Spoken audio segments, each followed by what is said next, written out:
اب یہ طے ہو گیا کہ آدھا علاقہ رسول کے قبضے میں ہے اور آدھے علاقے میں یہودی رہیں گے۔ جب یہ پراپرٹی اس طرح رسول کے قبضے میں آ گئی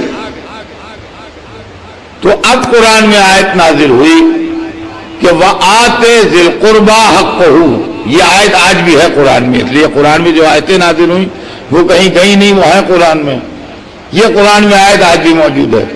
یہ آیت نازل ہوئی کہ وَآتِ ذِی الْقُرْبَى حَقَّهُ، ذوی القربہ کو ان کا حق دے دیجئے۔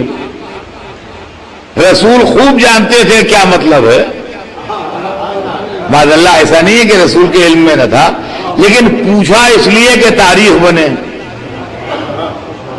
سوال اس لیے کیا کہ تاریخ بنے۔ آپ نے فرمایا کہ جبرائیل میری طرف سے رسول اللہ سے یہ سوال کرو کہ کس کو کیا دے دوں۔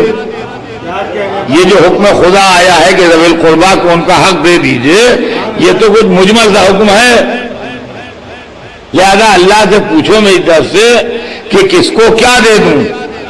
تو جبرائیل نے اللہ سے پوچھا کہ حبیب آپ کے سوال کر رہے ہیں کہ کس کو کیا دے دوں، تو وہاں سے جواب آیا کہ کہہ دو کہ فاطمہ کو فدک دے دیجئے۔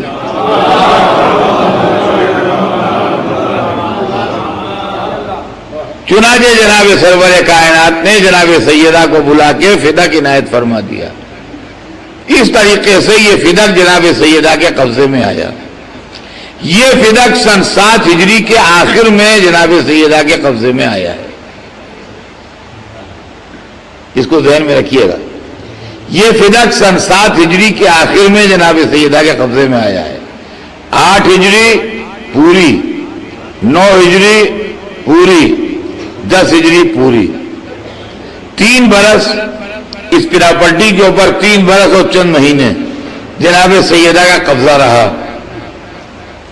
یہ بہت بڑی پراپرٹی تھی، بہت انکم والی پراپرٹی تھی، لیکن سیدہ کا نہ رہنا بدلا، نہ کھانا بدلا، نہ مکان بدلا، نہ لائف سٹائل بدلا۔ اس کا مطلب یہ ہے کہ فدک سے انہوں نے کوئی پیسہ اپنی ذات پر خرچ نہیں کیا، جو کچھ آتا تھا وہ غریب مسلمانوں پر خرچ ہوتا تھا۔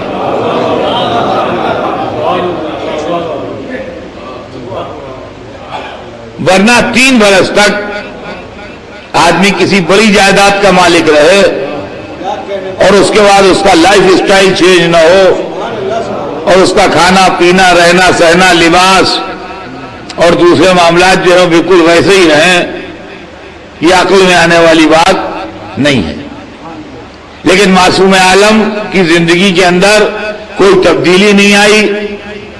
اس کا مطلب یہ ہے کہ جتنا بھی فدک سے آتا تھا وہ سب غریب مسلمانوں میں تقسیم ہوتا تھا اور محتاجوں اور ضرورت مندوں اور پریشان حالوں میں بانٹ دیا جاتا۔ اس طریقے سے اس پراپرٹی کا پیسہ جو تھا وہ غرباء مستحقین میں تقسیم ہوتا۔ اب یہ مسئلہ تو یہ کلیئر ہوا کہ آیا کہاں سے۔